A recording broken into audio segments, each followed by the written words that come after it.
Ondernemers uit Veltum ontmoeten elkaar.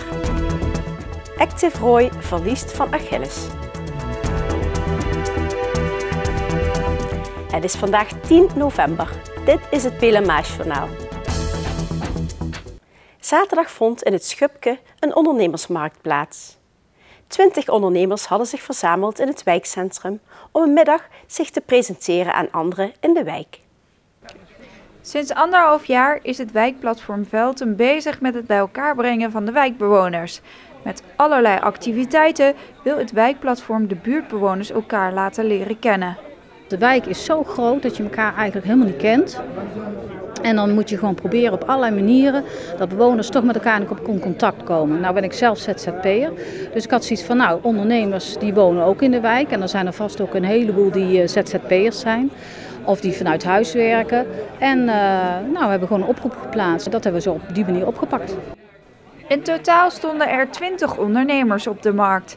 Met de markt wil het wijkplatform enerzijds de ondernemers met elkaar in contact laten komen, maar anderzijds ook de bewoners laten zien welke ondernemer er misschien wel om de hoek woont. Aan de ene kant kun je netwerken, aan de andere kant kun je toch proberen voor de bewoners ook duidelijk te maken van, weet ik wat, een fietsenmaker, die zit daar, een advocaat zit daar, of snap je, op die manier, dan hoef je niet meer het hele dorp door, maar dan kun je in je eigen wijk mensen vinden. Een van de ondernemers die aanwezig was op de markt was Marjolein Vollebrecht. Zij is gastouder en bevindt zich met haar opvang aan de rand van de wijk. Ik zit aan de buitenkant, tegen de bosrand, Everetslaan. En daar bied ik kinderopvang in een kleinschalig bij ons thuis in het gezin. En betekent dat ook dat alle kinderen die bij u zijn dan ook uit Veltum komen? Veel wel, maar ook andere wijken, absoluut. Marjolein doet het werk sinds 2012. Zij vindt Veltum de ideale plek voor haar onderneming. Omdat als ik naar het bos wil, ik alleen maar mijn schuifpui hoef te openen. En wij eigenlijk al een bosrijke omgeving hebben.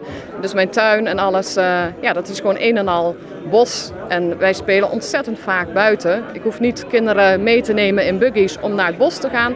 De kleintjes kunnen gewoon thuis slapen in hun bedje. Ik hoef niet spullen mee te nemen, flessen en alles, geen magnetron, blablabla. Dus dan kan ik dat toch gewoon thuis gewoon helemaal doen.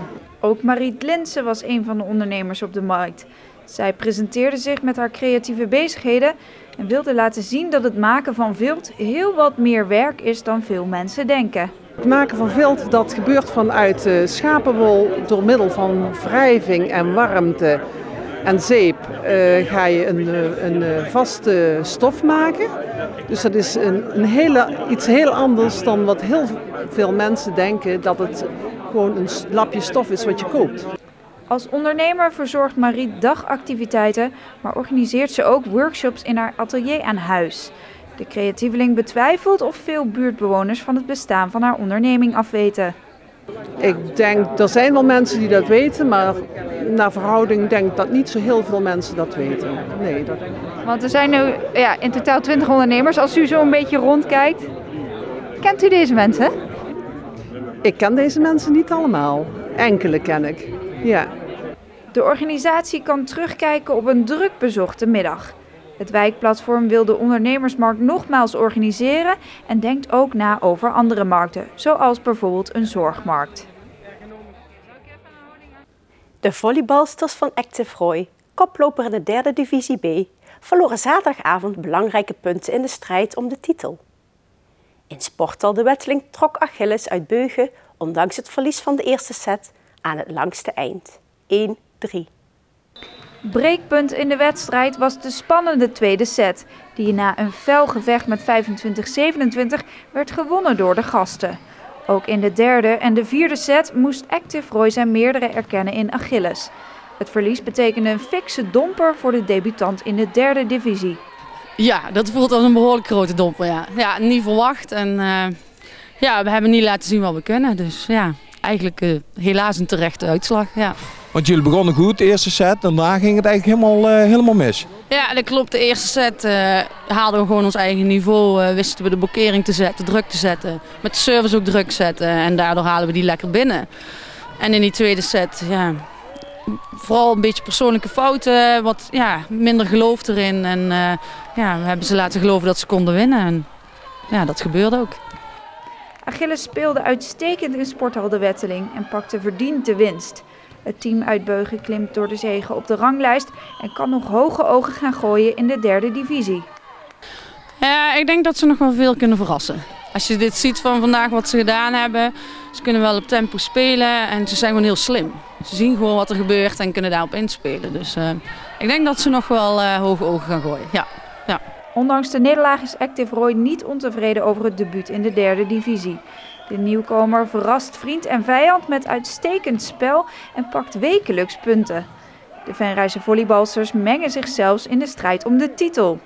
Nee, het gaat hartstikke goed eigenlijk. We staan op dit moment dan eerste, wel met 1 of 2 wedstrijden meer. Maar ja, we hadden dit niet verwacht dat we zo ook zouden staan. Het gaat eigenlijk de afgelopen week gewoon hartstikke lekker. Het ene puntje naar het andere komt binnen dus.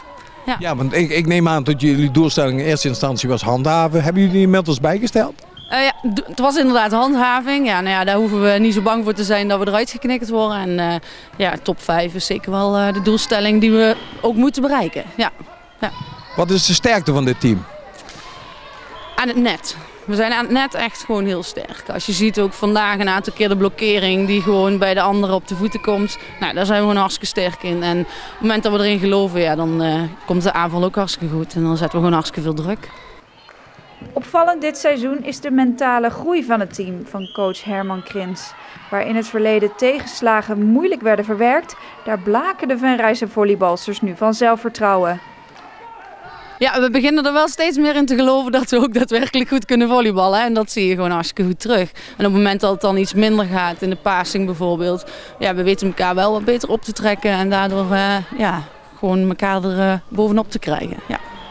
Waar kan dit seizoen nog toe leiden? Kampioenschap eventueel of is dat overgegrepen? Als je het voor vandaag had gevraagd, dan had ik misschien gezegd ja. En vandaag denk ik, moeten we wel natuurlijk realistisch blijven. Dus ik denk zeker dat we mee gaan draaien. En als we nog wat meer in onszelf gaan geloven, dan wie weet wat er gebeurt. Het team is een goede mix van ervaren speelsters en jonge talentvolle volleybalsters. Er zijn dus nog volop mogelijkheden door te groeien naar een hoger niveau. Ik denk dat we op dit moment op 80% zitten. Dus ik denk dat we gewoon nog wel een 20% door kunnen groeien. Vooral in communicatie met elkaar, zorgen dat we weten waar iedereen staat, wat iedereen zijn doel is in het veld. Daar kunnen we nog echt in groeien. En inderdaad een paar jonge speelsters die zeker absoluut dit seizoen nog sterker gaan worden.